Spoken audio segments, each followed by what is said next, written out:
bring in Marcia Kramer right now. And were you able to hear what Christine was asking? I was able to hear what Christine was asking. Okay. Well, what we know about the indictment so far, according to published reports, is that it's a 34-count indictment and that it is involved Class E felonies, and that's because the DA decided that he could charge a Class E felony, which is the lowest felony, which brings a 4-year exposure if you're convicted, because it involves around the fact that they're going to charge him with falsifying business records to help in another crime, which was, in their contention, violations of the federal election law. Do you expect there to be multiple felonies in here?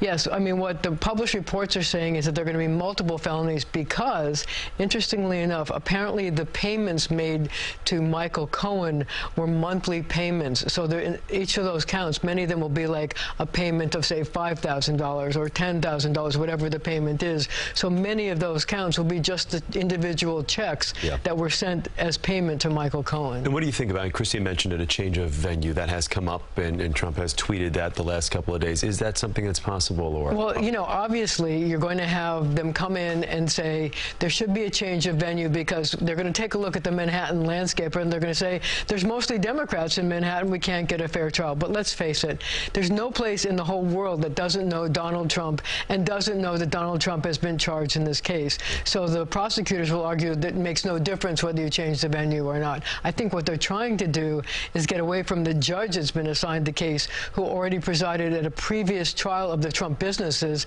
and the Trump businesses were convicted. Does it help that he has been attacking that judge, though, on social media the last few days?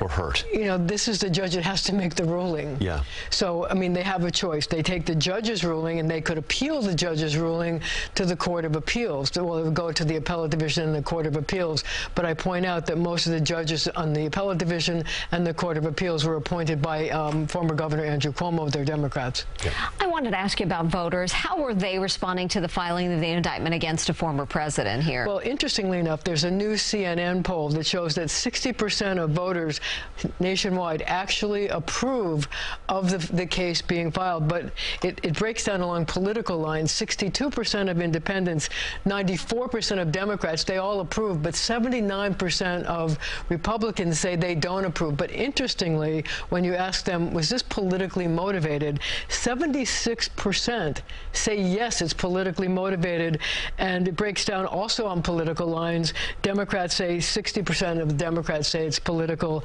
independents 76%, and to no surprise, Republicans 93% say this is a political choice. They agree with former President Trump. But if you are in the former president, and if we're in campaign mode for a second, when you see that 62% of independents approve the charges, that's not a good sign. It's not a good sign because it shows that if independents side with Democrats, he may not win. Yeah. Marcia Kramer, Marcia, thank you so much. Okay. Appreciate it. Thank you, Marcia. We're now